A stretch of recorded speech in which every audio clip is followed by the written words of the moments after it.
Episode के start में शाओची और शाबू दोनों मिलकर सोच रही होती हैं कि फांग कल शाओची को क्या सरप्राइज देगा। शाओची कहती है कि उसे लगता है कि वो उसे एक चिकन फॉर्म गिफ्ट करेगा ताकि वो आसानी से फ्राइड चिकन खा सके। तभी घर की लाइट्स फ्लिकर करने लगती हैं और मिस चाय एक ब्लैक ड्रेस में उनके पास आती है और उन दोनों से पूछती है कि क्या ये ड्रेस वो कल डॉक्टर जैंग के साथ लंच में पहन कर चली जाए। तो दोनों काफी एक्साइटेड होकर हाँ बोलती हैं और फिर ये तीनों डांस करने लगती हैं। अगले दिन हान ऑफिस में शाओची का पहले से ही वेट कर रहा था और शाओची के वापस आने से बहुत खुश था। फिर वो शाओची को उसकी स्पेशल सीट दिखाता है जो कि फांग के ऑफिस के बिल्कुल पास थी, पर शाओची मना कर देती है और बोलती है कि उसे पुरानी वाली डेस्क ही ठीक है। तभी फांग वहां आकर उससे कहता है कि वो ये सब डिजर्व करती है और शाओची के क्लोज आकर उसे बोलता है कि ये सीट ऑफिस के बहुत क्लोज है और अगर वो फांग को मिस करे तो वो ऑफिस में आ सकती है, जिसे सुनकर शाओची शायली स्माइल करने लगती है। फिर हम डॉक्टर जैंग को देखते हैं जो रेस्टोरेंट में मिस चाय का वेट कर रहा था। मिस चाय जब वहां आती है तो जैंग तो उसे देखता ही रह जाता है क्योंकि मिस चाय काफी ब्यूटीफुल लग रही थी। लंच करते हुए चाय जैंग को बताती है कि वो किसी को लाइक करती है, जिसे सुनकर जैंग परेशान हो जाता है। अब तो जो बात भी चाय उस पर्सन की तारीफ में करती तो जैंग उसमें कोई ना कोई कमी निकालने लग जाता और सोचने लगता है कि अब उसका क्या होगा। तभी मिस चाय उसे बताती है कि वो जिस पर्सन के बारे में बात कर रही है वो डॉक्टर जैंग ही है, जिसे सुनकर जैंग स्माइल करने लगता है और बोलता है कि एक साइकोलॉजिस्ट के मुताबिक ये पर्सन उसके लिए परफेक्ट है। दोनों अब एक दूसरे की तरफ देखकर स्माइल करने लगते हैं। ऑफिस में फांग शाओची को बताता है कि परफ्यूमर ने उन्हें बताया है कि उनका मेथड गलत है। तो शाओची ये सुनकर बोलती है कि वो सिर्फ स्मेल करके परफ्यूम के इंग्रेडिएंट्स बता सकती है, परफ्यूम बनाने के डिफरेंट मेथड्स का उसे नहीं पता है। फांग अब उसे बोलता है कि वो किसी एक्सपर्ट को ढूंढ रहे हैं जो कि हार्मोन्स को एक्सट्रैक्ट करने का माहिर हो। तभी हान एक आदमी की प्रोफाइल लेकर ऑफिस आता है जिसका नाम केरन था और बोलता है कि ये पर्सन हार्मोन्स एक्सट्रैक्ट और फिर उन्हें कन्वर्ट करने का माहिर है, लेकिन इसे बनाना बहुत मुश्किल है और डिफरेंट कंपनीज उसे डिस्टर्ब ना करें, इसीलिए ये जंगल में रहने लगा है। यह देखकर फांग बोलता है कि वो कल उससे मिलने जाएगा और वो शाओची को भी अपने साथ चलने का बोलता है। फिर हम शाओची और शाबू को देखते हैं जो कि फांग के साथ जाने के लिए पैकिंग कर रही थी। शाओची शाबू को भी अपने साथ लेकर जा रही थी। तभी डोरबेल बजती है जहाँ ली शाबू से मिलने के लिए आया था। शाबू से बताती है कि कल वो फांग के साथ जंगल में आउटिंग के लिए जा रही हैं। तो ली बोलता है कि फांग उन्हें लेकर जा रहा है तो उसने ली को इनवाइट क्यों नहीं किया। तभी शाओची को जियांग का मैसेज आता है जहां उसे अपने घर बुला रहा था क्योंकि उसने शाओची को कोई इंपॉर्टेंट बात बतानी थी।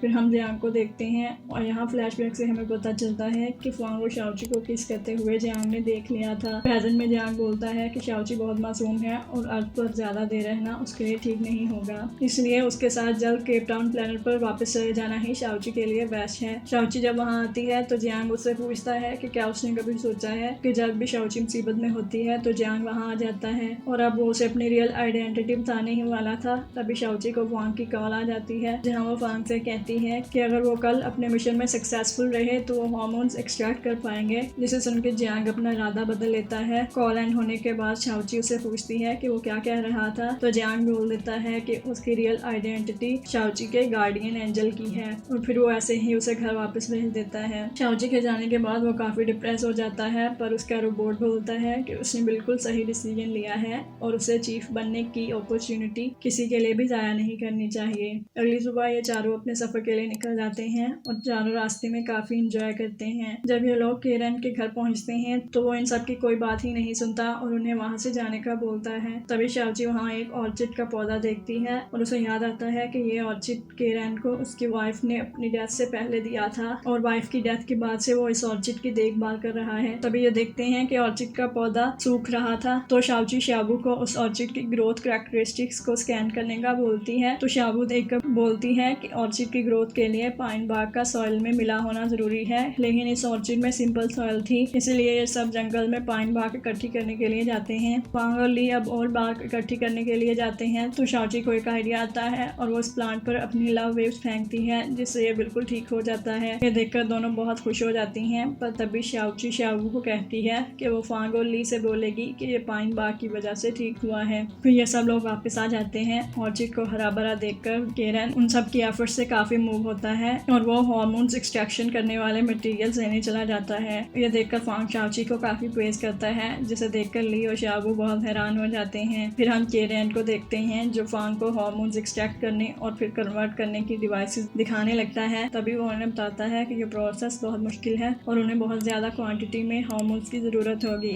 अब हम ली और शाबू को देखते हैं जहाँ ली पेंटिंग कर रहा था और शाबू एक लेक के किनारे एंजॉय कर रही थी। शाबू अब ली को उसकी पेंटिंग दिखाने का बोलती है, पर ली मना कर देता है क्योंकि वो तो शाबू का पोर्ट्रेट बना रहा था। शाबू अब उससे उसकी पेंटिंग बुक छीनने की कोशिश करती है, पर तभी ये दोनों एक दूसरे के काफ़ी क्लोज आ जाते हैं और शाबू ली से बोलती है कि उसकी शर्ट में एक बग चला गया है, जो सुनकर ली घबरा कर पेंटिंग बुक वहीं फेंक देता है। शाबू जब बुक को खोल के देखती है तो उसमें सिर्फ उसी के ही पोर्ट्रेट थे। तो यह देखकर ली उसे एक्सप्लेन करते हुए कहता है कि जब एक लड़का किसी लड़की को लाइक करता है तो वो ही उसकी आंखों के सामने रहती है, इसीलिए उसने भी सिर्फ शाबू के ही पोर्ट्रेट बनाए हैं। यह सुनकर शाबू बहुत खुश होती है, पर तभी उसका टेम्परेचर भी बढ़ने लगता है। इसीलिए शाबू अपना बैलेंस बिगड़ने का ड्रामा करके लेक में गिर जाती है और सोचने लगती है कि इस दफा तो ली ने उसके हेड को टच भी नहीं किया, तो फिर उसका टेम्परेचर क्यों बढ़ने लगा है। तभी ली उसे आके बचा लेता है। फिर अगले सीन में हम इन सबको देखते हैं जहाँ ली को कोल्ड हो गया था और शाबू उसकी आइज में देखने को अवॉइड कर रही थी,